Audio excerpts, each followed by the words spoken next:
राज्याचे कृषी मंत्री दत्तात्रय भरणे आज इंदापूर दौऱ्यावरती आहेत। आपल्यासोबत दत्तात्रय मामा भरणे।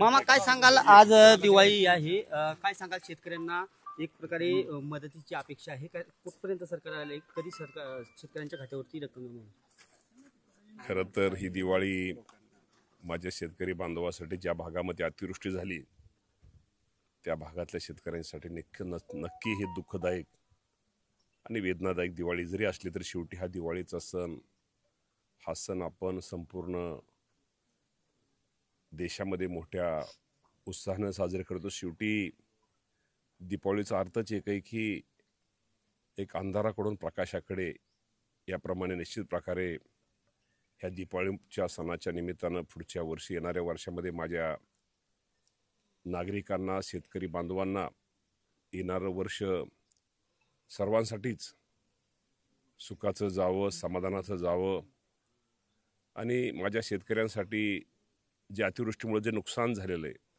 जे शेतामध्ये पिकांचं नुकसान झालेलं आहे, त्याची निश्चित प्रकारे ते नुकसानाचं शासन तर निश्चित प्रकारे या शेतकरी बांधवांच्या बरोबर आहे। शासन मदत करतंय, सहकार्य करतंय, त्यामुळे शेतकरी बांधवांना थोडे का होईना त्यामध्ये एक उभा राहण्यासाठी, शेतीमध्ये परत दुसरं पीक घेण्यासाठी निश्चित प्रकारे एक ताकद मिळेल आणि राज्य सरकारच्या वतीनं निश्चित प्रकारे जास्तीत जास्त खरं तर दीपावलीच्या पूर्वी सगळी मदत कशी होईल आमचा प्रयत्न होता।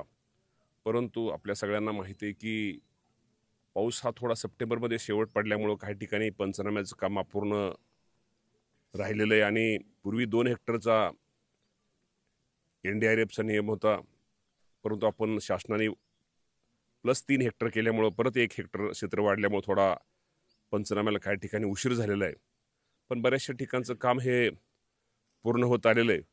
मला आपल्या माध्यमातून शेतकरी बांधवांना एकच सांगायचं की जे राज्य सरकारने, या राज्याचे मुख्यमंत्री देवेंद्र फडणवीस साहेब असतील, एकनाथजी शिंदे साहेब असतील, अजितदादा पवार साहेब असतील, या सर्वांनी जे शेतकऱ्यांसाठी पॅकेज जाहीर केलेले आणि जी रक्कम जाहीर केलेली त्यामध्ये कुठलाही शेतकरी मामा दिवाळी गोड होईल, कुठलाही शेतकरी यापासून वंचित राहणार नाही।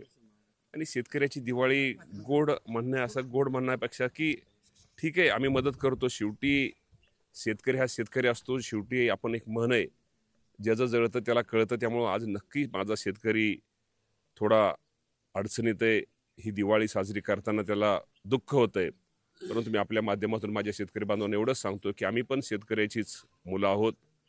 त्यांना मी सगळ्यांना एक आव्हान करतो की शेवटी धीर धरा, शेवटी हे संकट आहे, हे निसर्गाचं संकट आहे, हे काय कोणी एखाद्या माणसाने पाडलेलं संकट नाही, हे निसर्गाचं संकट आहे।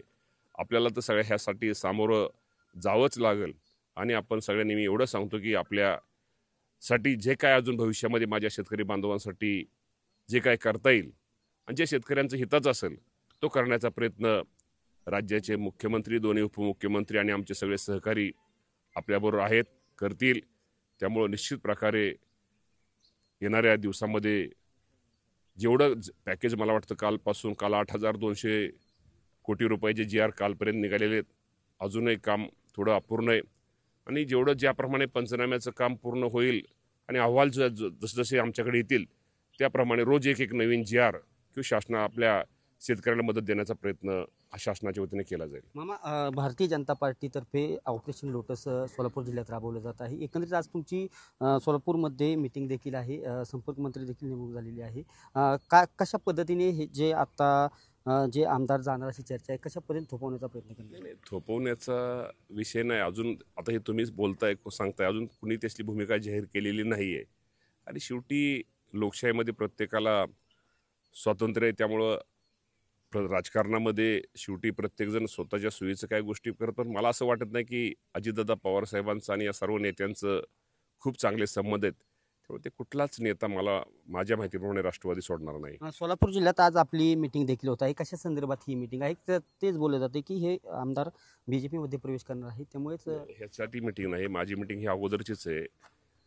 या राज्यातल्या प्रत्येक पालकमंत्र्यांना मुख्यमंत्री अजितदादा, तटकरे साहेब, प्रफुल्लभाई पटेल या सर्वांनी आम्हाला प्रत्येकाला 4-4 जिल्हे दिलेले आहेत आणि प्रत्येकाने जिल्ह्यातल्या प्रमुख पदाधिकारी म्हणण्यापेक्षा अध्यक्ष, उपाध्यक्ष, जे पक्षाचे पदाधिकारी आहेत या सगळ्यांची एकत्र बैठक घ्यायची आणि बाबा आपल्या जिल्ह्यामध्ये काय केलं पाहिजे, आपल्या शहरामध्ये काय केलं पाहिजे, कसं आपल्याला झडपीच्या निवडणुकीसाठी पंचायत निवडणूक कसं पुढं गेलं पाहिजे, आपल्याला नगरपालिकेच्या महानगरपालिकेच्या निवडणुकीसाठी कसं पुढं गेलं पाहिजे, भारतीय जनता पार्टी मामा एकंदर कसं गेलं पाहिजे, हा फक्त आम्ही त्यांचं मत जाणून घेणार आहे. आणि आमचा हा अहवाल त्यांचं स्वतःचं तिथलं वैयक्तिक, शेवटी ते ग्राउंडवर काम करतात, त्या भागातले काम करतात, त्या सगळ्यांचं मत लक्षात घेऊन तो अहवाल तयार करून आम्ही मंगळवारी पक्षश्रेष्ठीकडे देणार. भारतीय जनता पार्टीत दुसऱ्या फळीतील नेत्यांना कुठेतरी प्रवेश देण्याचा प्रयत्न चाललेला आहे असं बोलत होते. शेवटी प्रत्येकाला पक्ष त्याचा पक्ष वाढवायचा अधिकार आहे, त्यामुळे त्यांनी वाढवले, त्यामुळे त्यात त्यांचं काय चुकीचं आहे असं म्हणता येणार नाही. मामा बच्चू कडूंचं एक वाक्य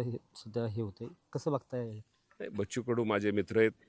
कदाचित एखाद्या वेळेस अर्थाचा अनर्थ किंवा बोलताना काय झाला असेल, परंतु बच्चू कडू असं मला वाटत नाही. बच्चू कडू हे तसे एक चांगले व्यक्ती आहेत.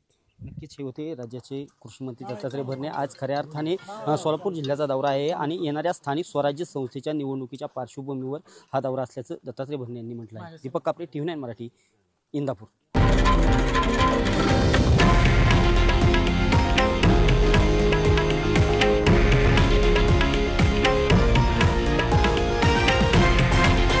हे आहे देशातील नंबर 1 न्यूज नेटवर्क आणि आपण पाहत आहात TV9 मराठी, एकमेव.